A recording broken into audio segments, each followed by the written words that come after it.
racist against rappers, they all look the same to him. They used to beg him not to egg him on Halloween. He told him holler back with the suede Pumas, dollar green. Nah, I mean, heat it up till the temperature tarball. Y'all just gawk like gargoyle. Oh yeah, baby. You know, it's been a minute since I've reacted to something that's more creepy or scary. Lazy Masquerade, 4 disturbing cases that'll destroy your faith in humanity if you still have any. I've always been a fan of true crime, and real talk, bro, I might start doing more true crime content on this channel. We gonna see. Anyway, let's go. This nigga look like a DVD, a Dead by Daylight killer. Lazy Masquerade, the best things happen in the dark. We like to believe that there's a baseline of human decency holding the world together. An unspoken agreement that at the very least, we don't treat other people as disposable. But every so often, you stumble upon a case that cracks that illusion clean in half. In this episode, we'll be examining a handful of such incidents. The kind that don't just leave you disturbed. Damn, who made these animations? This shit look clean as hell. But make you question what people are capable of when no one's watching. Or worse, when everyone is. But just before we get into them, I want to show you a few questionable print-offs of my own. This right here is an 11-page report that I pulled from a data broker site, and I've redacted almost every line. Not because it's fake. Oh, is this about to be Aura? But because it's my life. Past addresses, phone numbers, relatives, work history, even details I don't remember giving anyone. And these companies make billions selling this stuff to anyone with zero concern for who's buying it. We always watch the ads when we're reacting, bro. It'd be kind of crazy for me to skip an ad off of a video that I'm just freebooting, basically. It's frustrating. And what really gets me is the choice we're given. Either go completely off the grid, or accept that your privacy is just the price of existing online. And honestly, that shouldn't be the trade-off. Data brokers are betting that you won't take any action, and you'll let them continue their work. But that's where today's sponsor, Aura, comes in. Aura does the hard work for you by actively finding data brokers that are selling your personal information, and automatically working to remove it and keep it off. And unlike other services, Aura doesn't just do one thing. You get dark web alerts, real-time fraud monitoring for your bank and credit, 24/7 identity protection, a secure VPN, antivirus, password manager, and even $5 million in identity theft insurance, with US-based fraud experts available around the clock. I'm not leaving myself vulnerable, and you shouldn't either. Try Aura free for 14 days at aura.com/lazy, and let them start scrubbing your information today.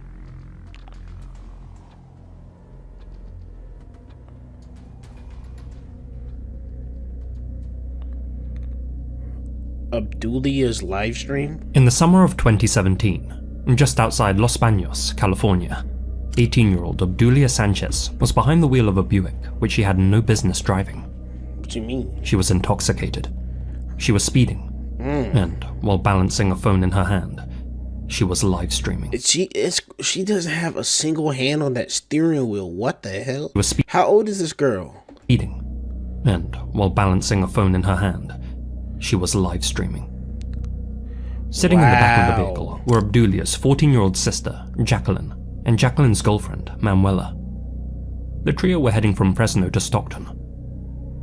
As the car sped along the road, Obdulia stared into the camera, laughing, singing. Look at how she has her hat too. Who the fuck does she think she is? Sped along the road, Obdulia stared. I'm just talking shit. I don't even know how old this girl is. She got her hat like these. She looked like that little. She looked like Manny from Cody with a Chance of Meatballs. Into the camera, laughing, singing, shouting, taking her hands off of the wheel. And predictably, while chatting with her audience, she lost control of the vehicle. The car veered off Henry Miller Road, smashed through a barbed wire fence, and rolled violently at least 2 times. Jesus. As Obdulia came to her senses. I'll be honest, bro. I really I hate drunk drivers. I hate it. I hate it, bro. There's literally no reason for you to be drunk driving. In the wreckage, she realized neither Jacqueline nor Manuela were still in the back. Both passengers had been ejected through the rear window of the vehicle as it flipped. The rear view? And they hadn't been wearing their seatbelts. What? Hold on, bro. They got ejected out the back window?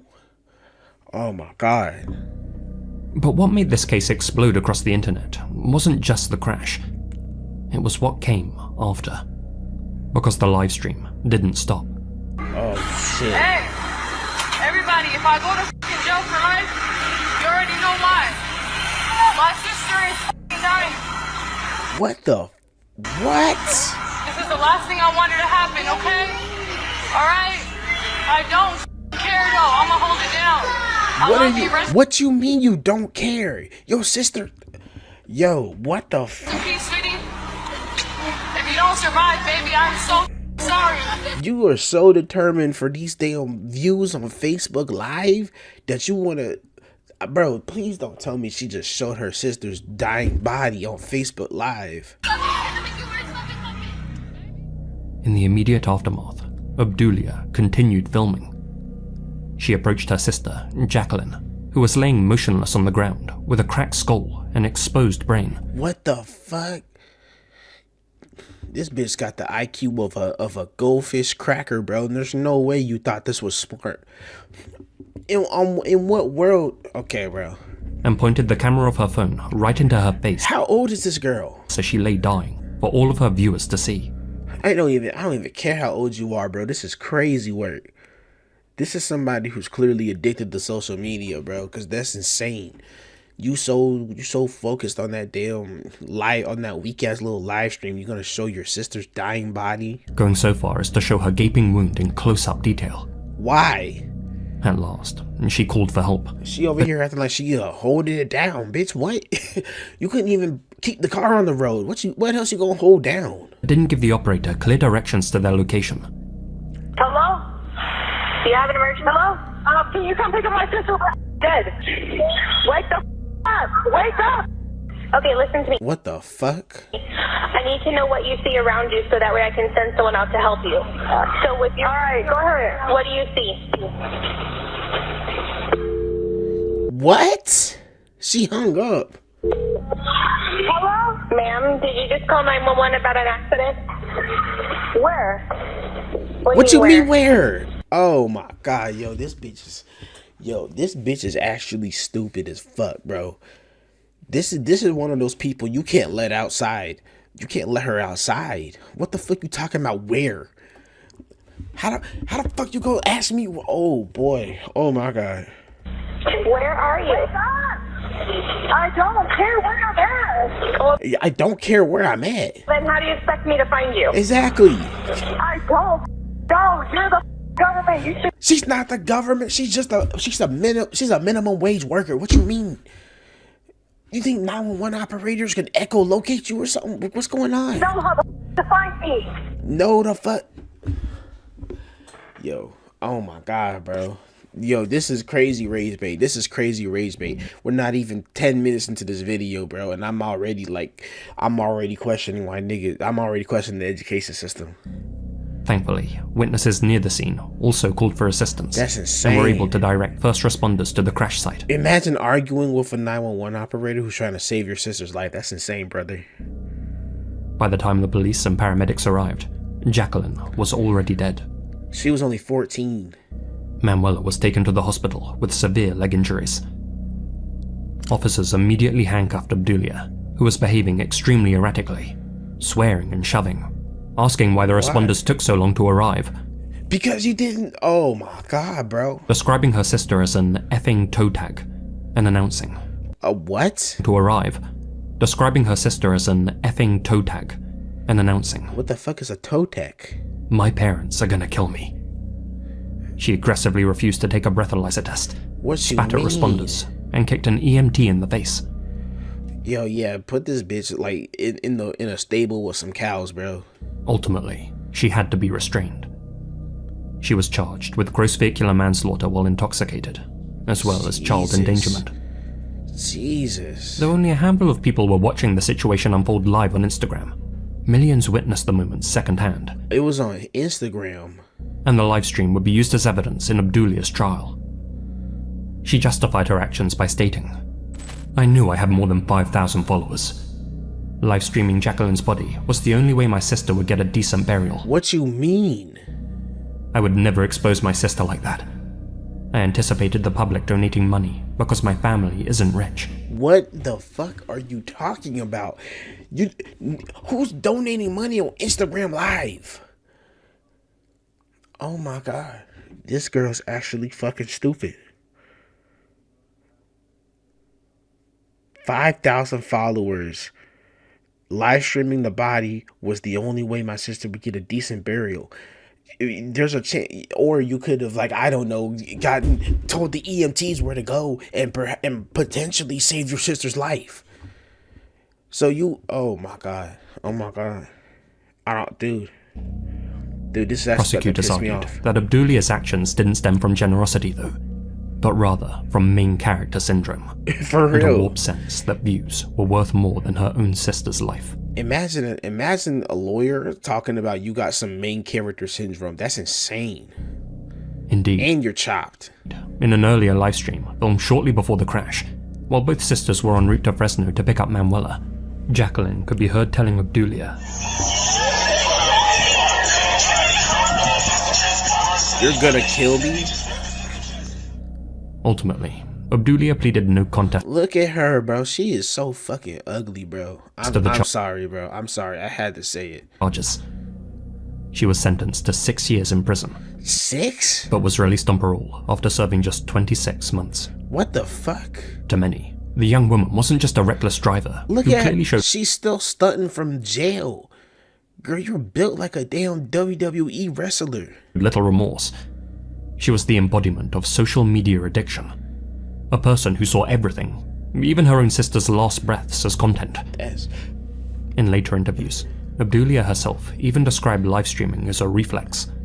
It's a reflex. It seems that in Okay, that bro. terrible moment, her sisterly instincts were overpowered by a new prime directive: to farm engagement.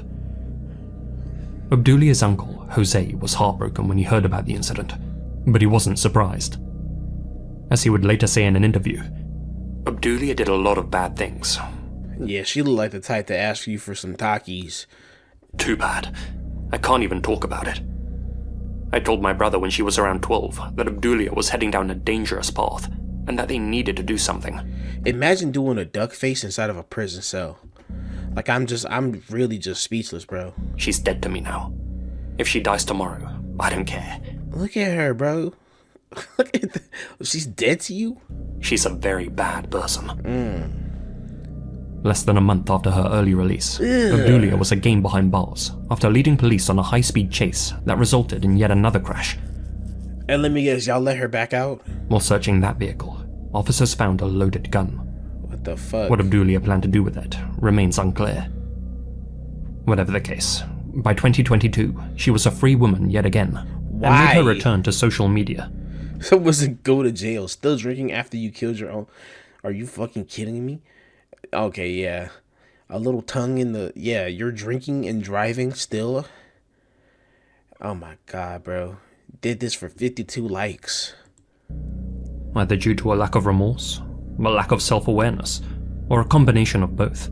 She posted content of herself drinking in vehicles, showing her dream cars, and joking Your dream cars? Girl, you just walked up to some random Mustang on the street. about her dark side. When he says, I don't want to know the real you, hoes you mean? How are you not in prison? You'll go to warmer places, don't worry, that's crazy. During several Aries be goat throats? live streams, she reportedly made light of her sister's death. What the fuck? She also left posts challenging those who ran mouth about her DUI to drop a Girl, what the fuck is this? pin. It's clear that Obdulia For all the people trying to troll or pretend to check me, just a quick reminder, I don't give a fuck, and also keyword pretending. didn't have any fears about confrontation. But unfortunately for her, it seems it wasn't long before she antagonized the wrong person. Is this AI? That's Death standing by right behind her getting ready? This is AI? In December 2025, Obdulia Sanchez was killed in a drive-by shooting in Stockton. She was found with gunshot wounds on a residential street. Another person was also injured in the incident, but authorities have yet to release details about a suspect. a motive, or whether the incident had any connection with her past run-ins with the law. Some people online called her death karma. Others expressed condolences to her parents, who had now lost two. I'm not gonna do a backflip over the fact that she got flash fried in the middle of a resident. I'm not gonna do no backflips over the fact that she got fucking burnt. But at the same time, bro, are we really surprised that she got? Are we really surprised she got shot up like that? Come on, bro. Of their daughters. But this was one case where nobody was quoted as saying the victim was a wall-like person with no enemies to speak of. Throwing up gang signs and shit, girl. What the fuck? Only body you caught was your own sister. What the fuck? Okay. All right, brother. Yeah, that's a lost on arrival. Most of us that was a tough one already. have someone we love who's getting on a bit. Someone older. Someone fragile. Yeah. And we'd like to think if they were ever in need of help, that strangers would treat them with the same humanity, dignity, and care that we would. But sometimes, people can be dangerously disappointing. Fermin Delgado Pinto was born in Peru in March of 1933 and spent most of his life working the land. Those who knew him described him the same way. A gentle, friendly, devoted family man. Fermin loved fishing by the coast, but long walks were his favorite pastime. Yeah. He'd spend hours rambling all over the place, and no matter how far he ventured, he never had any trouble finding his way home. By 2011, Fermin's daughters and granddaughters had settled in Chile, and he decided to follow, moving into their home. Ooh, in Chile? Ooh. I already don't like where this is going, bro. Them niggas in Chile are wild. In Peñalolén. By then in his late 70s, he still insisted on living an independent life. He was getting on a bit, yeah. Them niggas in Haiti and Chile, that shit. Those are some dangerous niggas down there. But he was still healthy. He took no medications, showed no signs of dementia, had no cognitive impairments. He was sharp, lucid, self-sufficient, and he would remain that way, right up until the day of the incident. Uh-oh. In March 2018, one of Fermin's daughters, Lily, celebrated her 25th wedding anniversary. As a surprise present, her husband had secretly organized a trip back to Lima to visit family members. Fermin found out about the trip and insisted on coming along. He wanted to see his relatives back in Peru again. Who knows, he thought, it might be his last opportunity. Of course, Lily's own flights were already booked by the time he found out, so Fermin had to purchase his tickets separately at the last moment. He was able to book a seat on the same plane as his daughter for the outbound flight to Lima, but worryingly, would have to catch a different plane on the way back. Fermin may have been capable for a now 85-year-old, but he was still that, an old man.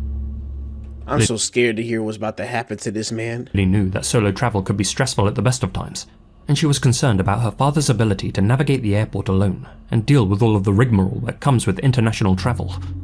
But LATAM, the airline that would be flying him home, assured her that Fermin would be assisted the entire way. LATAM sound like they lying through they fucking teeth. What you mean you can assure? He'd be helped off the plane Even after landing, placed in a wheelchair, guided through customs, to the baggage claim, and out to meet his family, who'd be waiting for him on the other side, all at no extra cost. And so, feeling reassured, Lily helped Fermin book his return flight to Chile. Alright now. Fermin and Lily made it safely to Lima, and celebrated her wedding anniversary with their Peru-based family members as planned. After that, they enjoyed a 2-week holiday. Then, on April 2nd, they returned to the airport, ready to catch their flight home. Fermin's flight was scheduled to leave 2 hours before Lily's, so he'd be stepping through the departure gates first. Lily knew that her father would be getting all the assistance he needed from the airline, but just to be safe, she also made sure that he was wearing a credentials sheet with his name, address, and her phone number on it. Oh, nah, bro. This can backfire like crazy. And with that attached to his person, Fermin hugged his daughter one last time. Don't tell me it's gonna be like a kidnapping thing. And stepped through the departure gates. Back at Arturo Merino Benitez International Airport in Chile, several of Fermin's other family members were waiting at Arrival Gate 4, ready to greet him and help him back home. His plane was scheduled to land at around 5:30 p.m, but an hour passed, and the old man still hadn't appeared. Furman didn't own a mobile phone, and so at first, They let him go without a phone? You could at least buy him like a little burner. his family assumed that he was simply delayed, Oh and nah, so they bro. waited and waited. After a while, their impatience turned to confusion, which then turned to panic. Yeah. His family approached airport staff, who were less than helpful. They wouldn't confirm whether Furman's flight had actually landed, wouldn't allow them into the baggage claim area to look for him, wouldn't entertain the possibility of making an announcement, and repeatedly told the family members to wait patiently. Sometimes airport staff are like, their job is to literally be the most inconvenient people on the fucking planet. But then again, I understand how important like a TSA's job is and how important it is for them to take it seriously. But sometimes some niggas are just being dickheads, bro. But then again, like if you see thousands of people coming by through every day, I can see why you sort of stop giving a shit. But this is crazy. You can't just make an announcement for a 70-year-old man.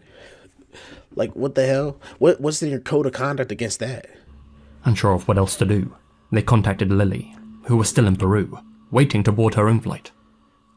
She confirmed that Furman had caught the plane home, that it had left on time, and that he should be there. She spent the next 4 hours in the air, not knowing whether her father was lost, injured, or worse. What the fuck? By the time she landed in Chile, nothing had changed. Furman was still missing, and airport staff remained just as obstructive. Desperate, the family began their own search, splitting up across public areas of the terminal. One relative waited near the taxi pickup zone for so long that airport staff... What happened with all of that stuff talking about he'll be put in a wheelchair and escorted? Oh, please don't tell me that the staff that they was talking to wasn't real staff and they plotted on that man. Oh. Forcibly removed her for loitering. Eventually, the family began asking random people whether they were on Furman's flight. That's when they found a distressed old woman sitting alone in a wheelchair. She told them that she had been traveling alone from Colombia, that she too had been promised assistance, but that she had been abandoned for hours by staff members. A security guard eventually told her, bluntly, that no one was coming to help her. That's crazy. Man, he reportedly said, "Stand up and leave, because they're gonna leave you sitting here for hours. They usually do this. They leave people here and never come back." Why? The implication was chilling. Why? For what purpose? Why would you do that? Like, goddamn, why even offer all that and just not do it? Like, that's insane. For what purpose? Had Furman also been left to fend for himself? Probably, and got After being swiped up by repeatedly pressed somebody. for details, airport staff finally admitted the truth. Furman's flight had landed on time. They told a story about how there had been some issue with his baggage, how he had grown impatient, stood up from his wheelchair, and walked away of his own accord. It's unclear whether that was true or not, That sounds like as the employee that sounds like a bunch of bullshit, because if that was really what happened, you would have just said it. Like, there's no reason why you should be going hours and hours and hours refusing to tell them what happened. Because oh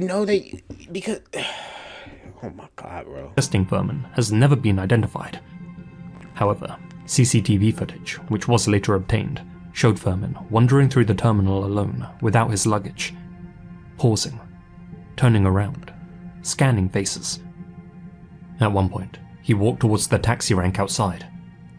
There, an official driver offered him a lift, but Furman politely turned him down. Minutes later, he could be seen approaching a man in a neon jacket, likely an airport or transit worker, who pointed him in a direction. Furman walked off the way he pointed. That employee has never come forward or been identified. What?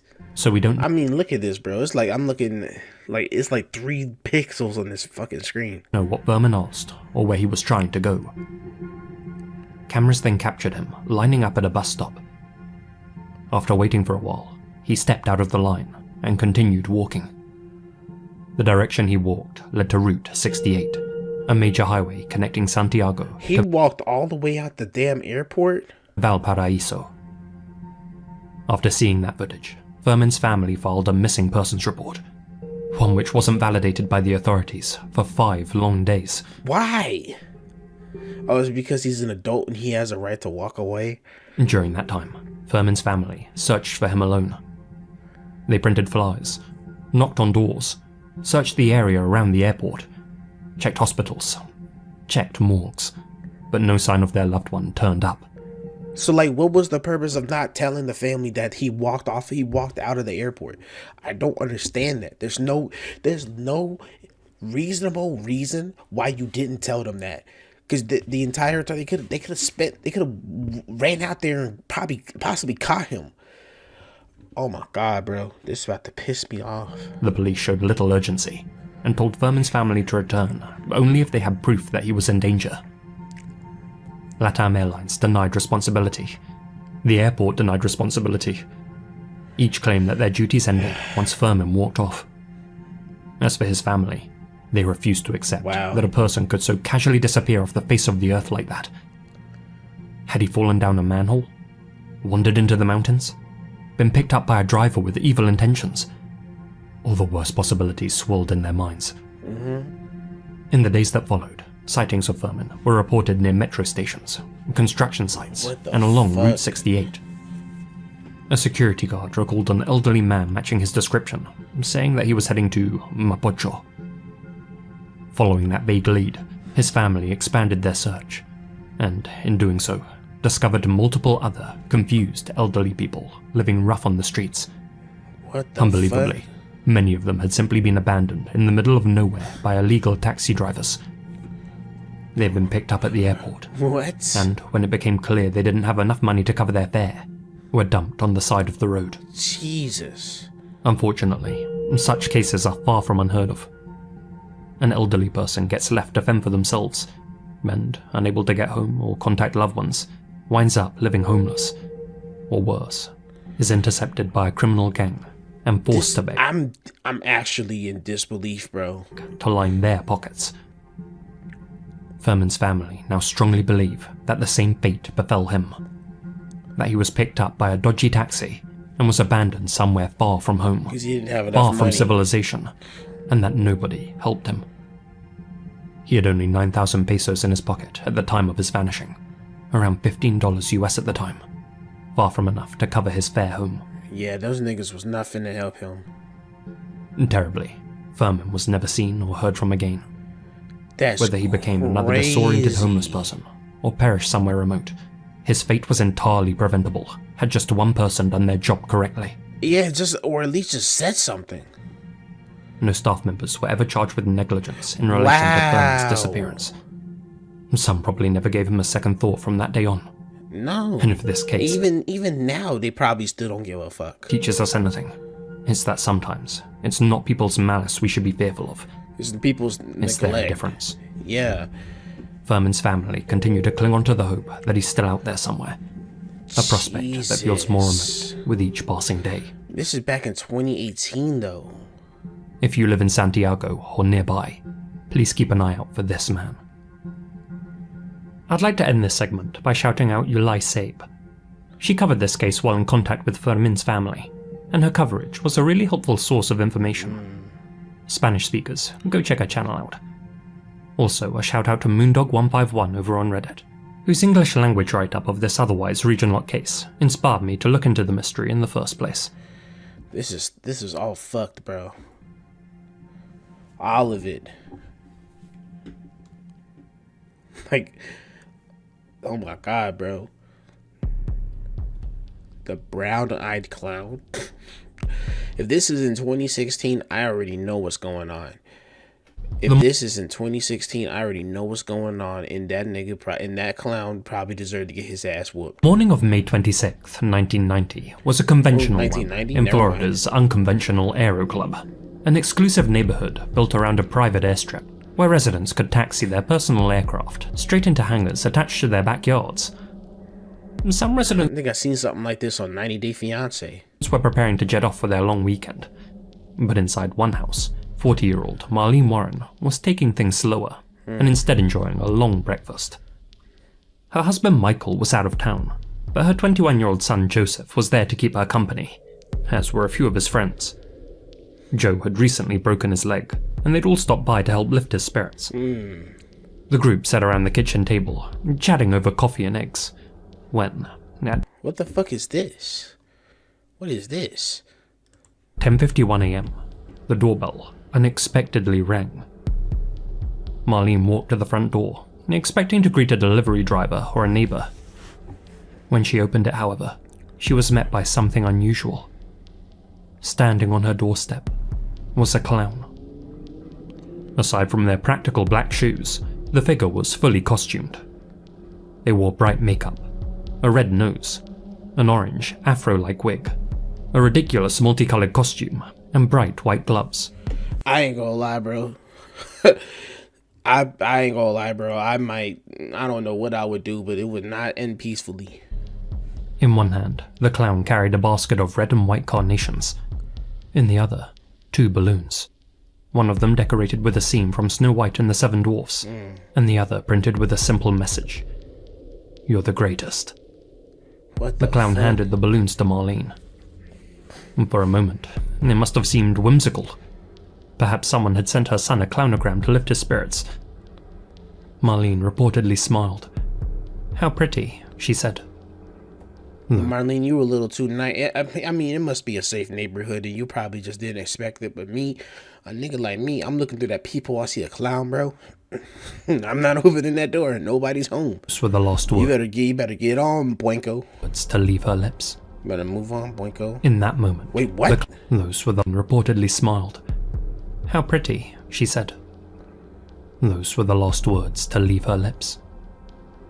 In that moment, the clown produced a gun, raised it, and shot Marlene in the mouth at point-blank range.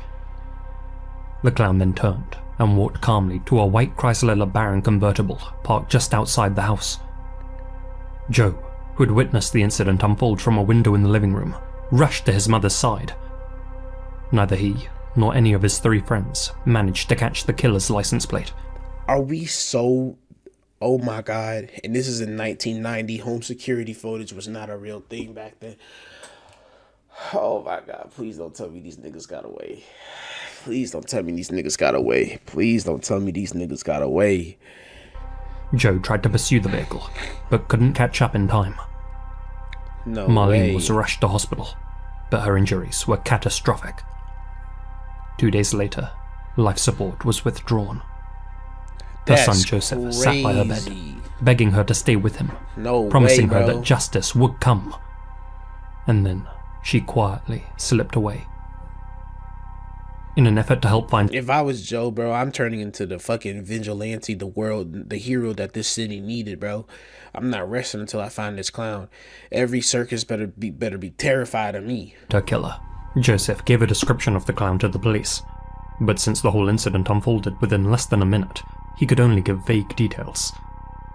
They stood around 6'1", maybe a bit more, maybe a bit less. They walked with the bravado of a man, but had the slender figure of a woman, so he couldn't even be sure about their sex. But Joe told investigators there was one thing that was burned into his mind. Before getting into their vehicle and driving away, the clown briefly turned and stared at him. And behind all of the props and makeup were a pair of dark brown, soulless eyes. That was the one thing he was certain of. The white LeBaron was later found abandoned roughly 8 miles from the Warren home That's in a Winn-Dixie crazy. parking lot. The cops traced it back to a car rental company called Payless, who had reported it stolen shortly before Marlene's murder, Of course it's stolen. and so detectives examined the inside of the vehicle. On the driver's headrest, they recovered orange synthetic fibers consistent with a clown wig, along with strands of dark brown hair. Bro, if you finna tell me that this case was never solved, bro, I'm gonna be real hot. Because we got DNA testing now. If you're telling me there's no DNA on that fucking boo-boo the clown ass wig fibers, bro, I'm gonna be pissed. I'm gonna be pissed. They later traced the balloons and flowers to a local supermarket, and employees remembered who had bought them. A woman with chocolate-coloured hair and brown eyes were paid in cash. A nearby costume shop also reported that a woman with dark brown hair and dark eyes had purchased a clown outfit just days earlier. She's smart for using cash and not no cards. As the physical evidence mounted, detectives turned their It's 1990s. Is there no cameras in any of these markets? attention inward, Must not towards be. Marlene's husband and Joe's stepdad, Michael Warren. Oh, hell nah. Michael ran a used car and rental business called the Bargain Auto Rentals. Oh, no. But much of the couple's property, valued in excess of $1 million, was actually held in Marlene's name. If she were to die first, What? he would inherit everything. No way, bro. Michael certainly had plenty of motivation to kill his wife, that's for sure, and their relationship must have been fraught, as Marlene herself had confided in her children. If anything happens to me, Mike did it. That's crazy. Don't tell me Mike got his side piece to do it. Joe believed that Michael wasn't capable of violence, to which Marlene replied, "Don't put it past him." Well, the police certainly weren't putting it past him. A con man at heart, Michael regularly took out ads in local papers, with his company name in quotations at the top, and "pay less" in big bold letters beneath it.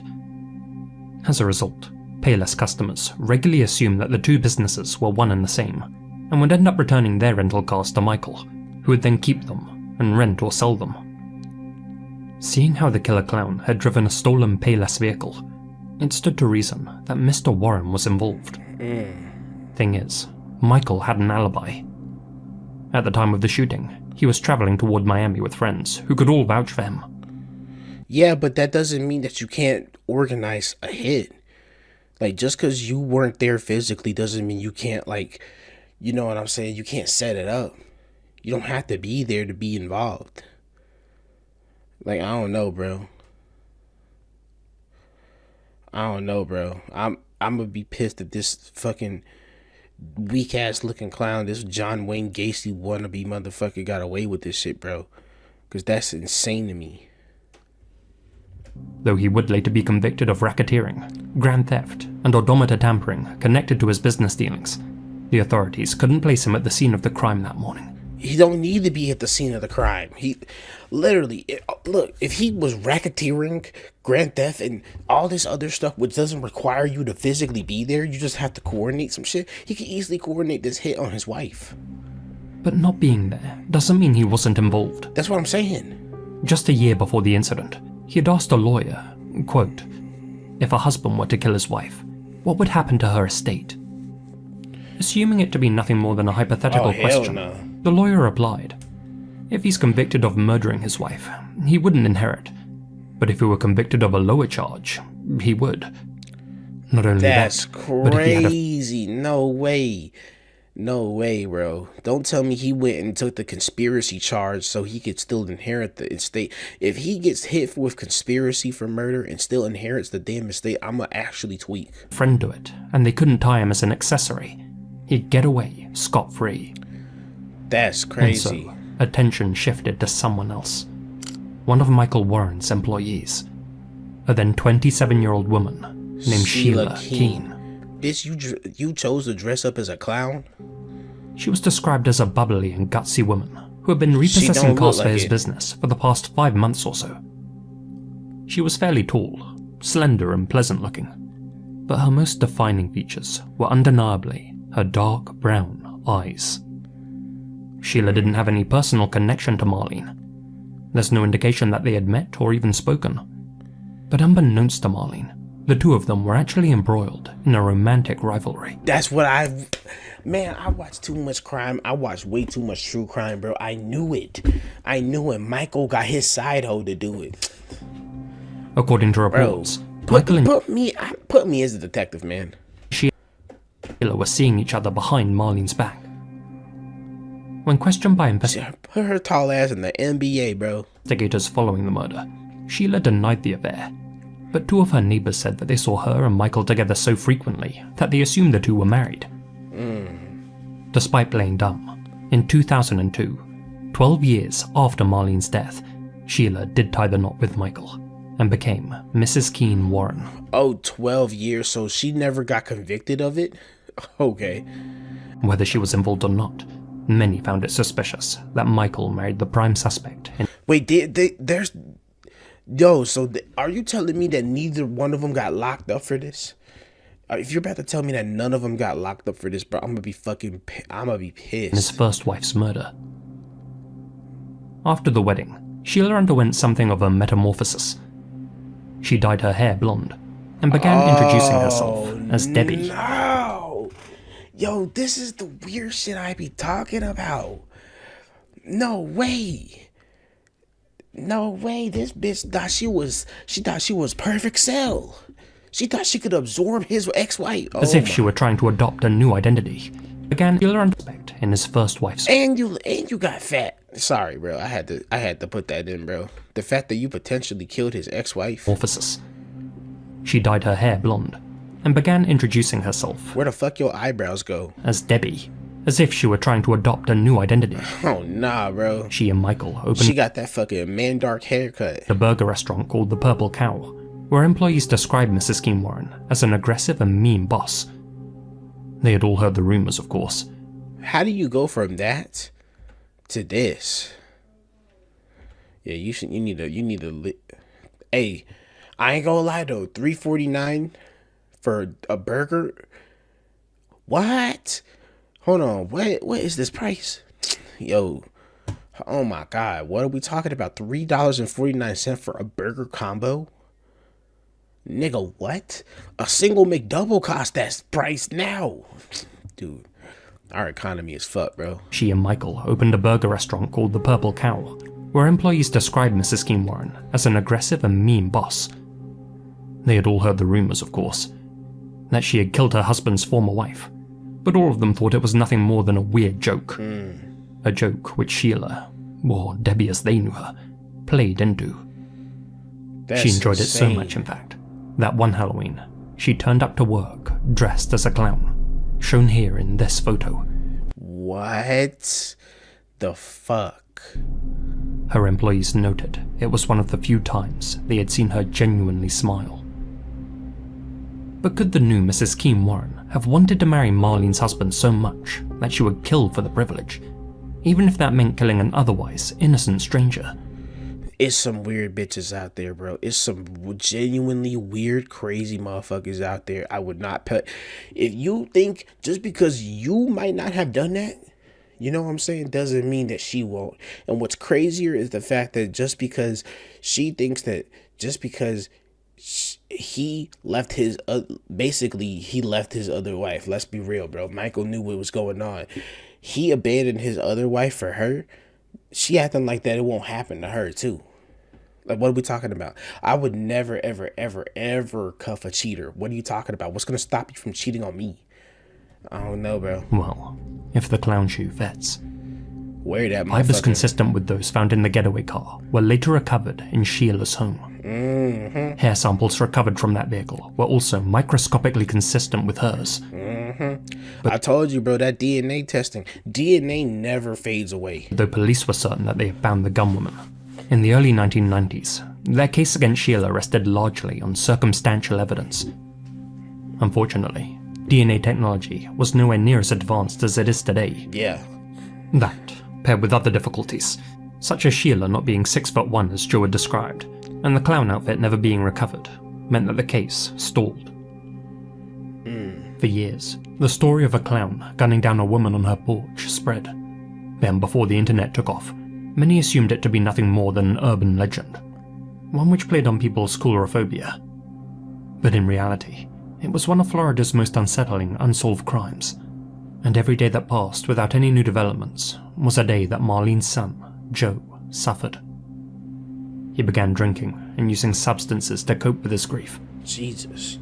Thankfully, Joe would eventually face down his demons and clean himself up, and, decades after the loss of his mother, was offered a glimmer of hope that the killer clown would be unmasked. In 2014, the Palm Beach County Cold Case Unit It reopened took over 30 years. the investigation into Marlene's slaying. Advances in forensic science allowed evidence once considered inconclusive to be re-examined. In time, they were able to prove that the hairs found in Look at this ugly bitch. the I'm abandoned sorry, bro. I can't be. I try my best. I really be trying my best not to like let my mouth fly like this, bro. But this is insane. Look at this. This bitch got ears that are about the size of dinner plates. Oh my god. Oh my god. Her eyes really are creepy, bro. No pupils at all. Real talk, if I ever seen her walk up into my doorstep, I'm clocking her. Haymaker. Nasty as haymaker, bro. I'm talking about I'm feeding her a haymaker like she's a horse. And LeBaron did in fact belong to Sheila Keane Warren. 3 years later, in September 2017, Look at her ass. Sheila was arrested in Virginia and extradited to Florida, where she was charged with first-degree murder. Look at her ass. In April 2023, she pleaded guilty to second-degree murder as part of a plea agreement after prosecutors withdrew the pursuit of the death penalty.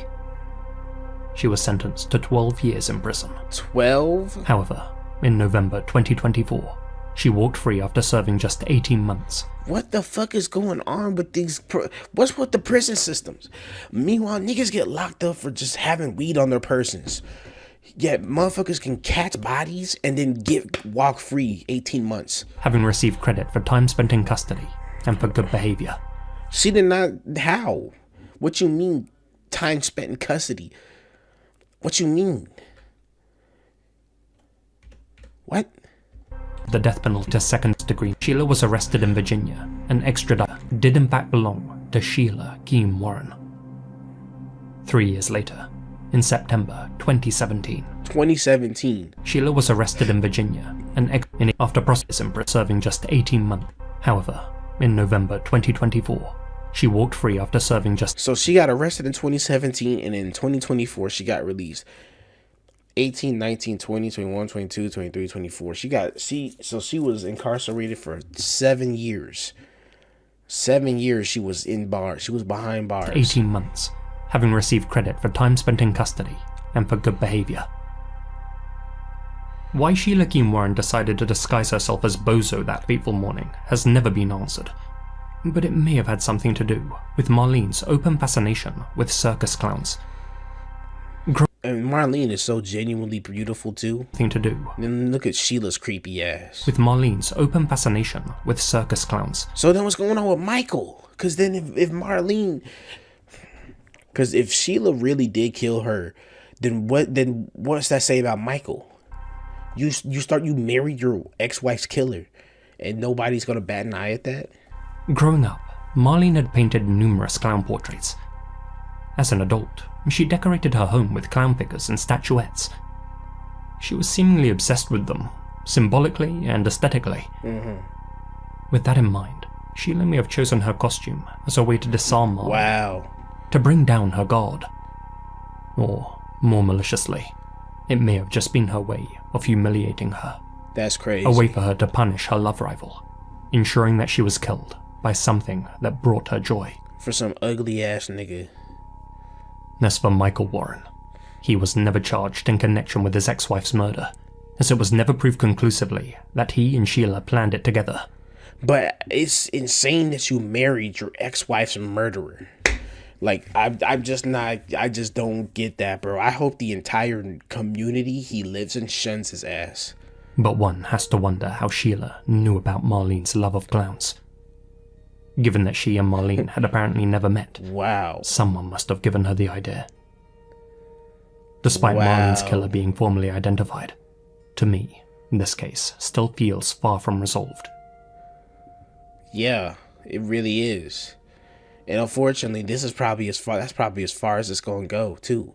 So she that's insane, bro. And let me guess, Michael's still married to her ass.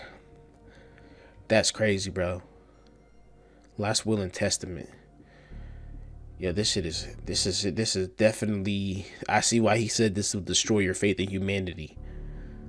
Like, I'm at a loss for words, bro. On the afternoon of May 31st, 1985, 17-year-old Sharon Faye Smith was driving home from a pool party in Lexington County, South Carolina. The soon-to-be graduate was known to friends and family simply as Shari. According to them, she was quiet, thoughtful and dependable. The kind of teenager who followed routines and rarely drew attention to herself. They just looked like the typical 80s family. When she pulled into the long driveway of her family's home on Lake Murray Boulevard at 3:38 p.m., God damn. nothing seemed out of place. Her father, Bob, looked out of the window and saw Sharon parked up beside the mailbox at the end of the drive. Turning away, he expected her to walk through the door any second. A few minutes passed, and confused as to why Sharon hadn't come inside, Bob walked out to the driveway. And though his daughter's car was still there, with its driver's side door open and its engine running, Sharon herself was nowhere to be seen. Letters were scattered around the ground surrounding the mailbox. Still inside the car were all of Sharon's personal belongings, including her diabetes medicine, which she needed to take throughout the day. She would never willingly walk off without that medication. What? With no sign of their daughter anywhere, and no way to contact her, Bob and his wife Hilda contacted the police and reported Shari missing. Somebody swiped her up in her own driveway? That's crazy work. 2 days later, the phone rang. The male voice on the other end of the line was calm, measured, but clearly distorted. Oh, hell no. Calling from a payphone, the figure told Shari's family that the teenager had been kidnapped, but that she was still alive and watching TV. He also told them to expect a letter in the mail. And then he hung up. That letter, which was intercepted early by the Lexington County Sheriff's Department, didn't contain any ransom demands or any taunting message from Sharon's captor. It hadn't even been written by him at all. It had been written by Sharon herself. What? And chillingly, it was titled, Last Will and Testament. What? The letter was examined by professionals, who confirmed that it had been written in Sharon's handwriting. I love y'all. The killer must have made her either write this or she ran away with the killers. Her captor, now presumed killer, had forced her to write it. Jesus. But the words were from the heart, and clearly Sharon's own. It contained expressions of love, It's even got little smiley face doodles, bro. final wishes, and a request for a closed casket funeral. Wow. Believe me now? Well, I'm not really sure I believe you because I haven't had any word from Sherry. And I need to know that Sherry is well. You'll know in 2 or 3 days. Why 2 or 3 days? Call the search off. Why? Over the next several days, the calls continued.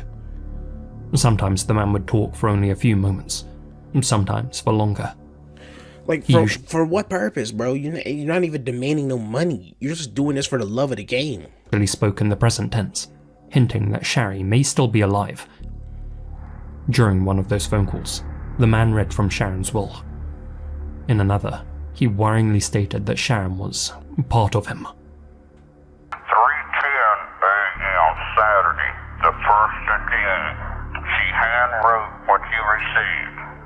4:58 a.m. Saturday, the 1st of June. Okay, Saturday, the 1st of June. This nigga, bro, oh my god, I could tell it's just some fucking slow, it's just some fucking loser fuck at the end of the other end of that line, bro. Probably bald, probably stink. 58 a.m. Became one soul. Became one soul. What does that mean? No questions now. Please, to assure Mets, search no more. Search. Blessings are near. Blessings Do are not kill near. my daughter, please. I mean, please. Love and miss y'all. Get good rest tonight. Goodbye. Wait a minute. He's gone, Mom. That's crazy. Whoever the sicko was, he clearly took pleasure in tormenting his victim's family Yeah. and beating off their anguish, while also pretending. If they ever cast this video, I hope they beat the shit out of him, bro. Like, real talk, when I hear like crazy stories like this, I be wishing that somebody just like off the record just beats the ever living shit out of some of these fucked up out of some of these sickos, bro. Well, I don't try to be too violent, but it's just like shit like this just gets my blood boiling because I just be thinking, what if that was my kid, bro? Shit, bro. perhaps genuinely believing Shit. that he had godlike powers. Crazy nigga. You know, God like powers until I beat the shit out of you. 6 days after taking Sharon, once he'd had his fun, he called yet again and gave some very specific directions. Hello? Listen carefully. Take Highway 378 west to traffic circle. Take Prosperity exit. Go 1.5 miles. Turn right at sign. Moose Lodge number 103. Go 1/4 mile. Turn left at White backyard. 6 feet beyond, we're waiting. God chose us. Sherry must have had a stalker. Those Sherry must have had a directions stalker. led to Sharon Smith's lifeless body, dumped in a wooded area near Saluda County. Her life had been ended approximately 12 hours after she had been taken. Damn. An exact COD couldn't be determined. Cause of death. Knowing how badly her killer craved attention, investigators made a tactical decision. They staged a public memorial for Shari, where mourners could leave gifts like flowers, letters, and stuffed toys, hoping that the killer wouldn't be able to resist claiming a memento after all of the other guests had departed. But frustratingly, he didn't take the bait. Even after the service, he denied Sharon's family the ability to grieve in peace. For weeks after her death, the man who killed her tormented them over the phone. He targeted her sister, Dawn, in particular, relaying details about how Shari had died. He explained how he had let her choose her own manner of demise, What the fuck? how she had chosen suffocation, how he had wrapped duct tape all the way around her head so she couldn't breathe. He also began hinting that Dawn would be his next victim. His calls were relentless, bordering on obsessive. Given the physical I ain't gonna lie, I wouldn't even entertain her. I'd be like, boy, shut your fat ass up. Hang up. similarities between the two sisters, many believed that the killer actually mistook Shari for Dawn, that she had been the intended target all along. Unflustered, Dawn would always accept the killer's calls and keep him on the line, hoping that he'd slip up and reveal something that would shed light on his identity. Yeah, you better than me, Don. And slip up he did. Ooh, yeah, you way better than me, Don. I would have just been talking shit to this nigga. I ain't gonna lie. You won't. My tactic might work if he's the type of nigga to be like to actually nut up and like try to like, you know what I'm saying, try to like defend his honor or whatever crazy ass ideals he's got in his head. Not only did he stop disguising his voice, but during one particularly significant call, he broached the subject of Deborah May Helmick. Have you heard about Deborah May Hamrick, the 10-year-old? Helmick? Richland County? Yeah? Uh-huh. Okay, listen carefully. Go 1 north, 1 west. No way, there's a 10-year-old dead body too. On June 14th, 1985, just 2 weeks after Sharon went missing, 9-year-old Deborah was kidnapped in nearby Richmond County while playing outside. A man in a silver car accelerated towards her, forced her inside his vehicle, and sped away with her in a matter of seconds. That's crazy. All while a desperate neighbor tried to stop him from getting away. This nigga look like a fucking Tasmanian devil. 8 days after she was taken, the mystery caller contacted the Smith family again and told them where to find the child's body, confirming that the same man was responsible for both slayings. That's crazy. But though he undeniably made slip-ups while chatting with Dawn and the rest of the Smith family, what finally broke this case was a simple piece of paper. One we've already covered.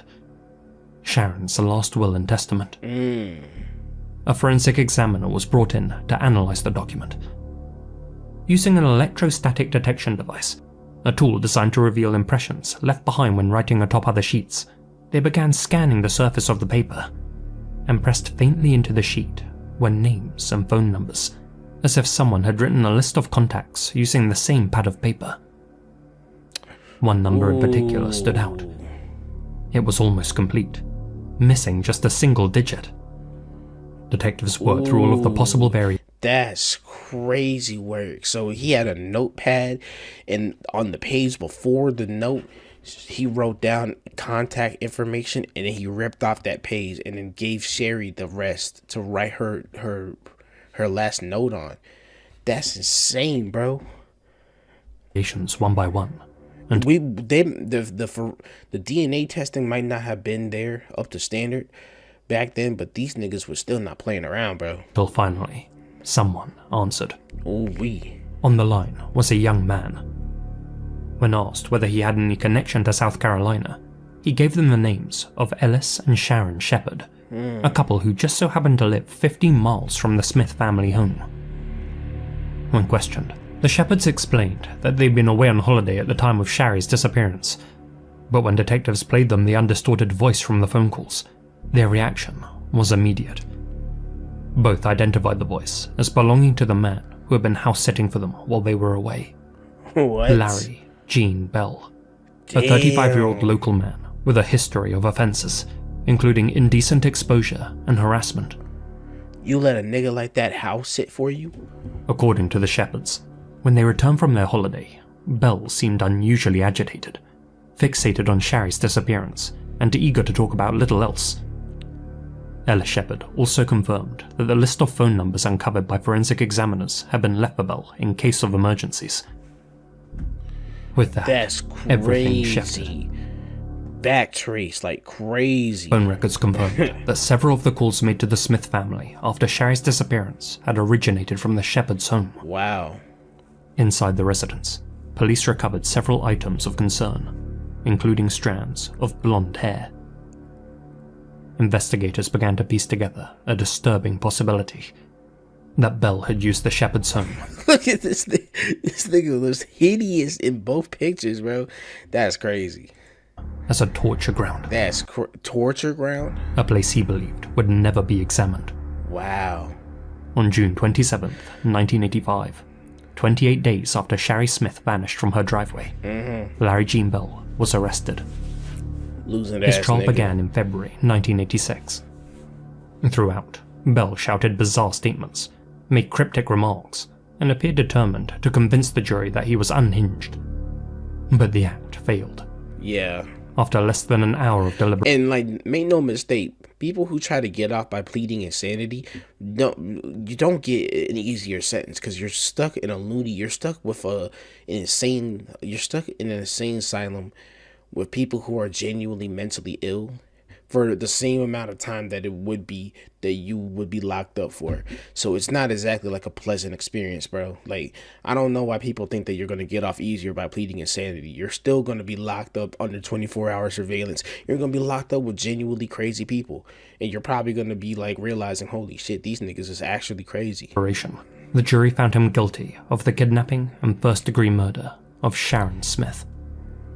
A year later, he was convicted yet again, this time for the slaying of Deborah May Helmick. That's crazy. On October 4th, 1996, after 10 years on death row, Larry Bell was sent to the electric chair. Finally, somebody who finally gets what's coming. He offered no final words. Yeah, we wouldn't want to hear him anyway, nigga. In February 2025, Bell was formally identified as the killer of a 26-year-old woman named Sandy Elaine Cornett, who vanished in 1984. He also remains the prime suspect in the disappearance of at least one other woman, Denise Newsom Porch. So this nigga was a serial killer. Neither of their bodies have ever been found. Jesus.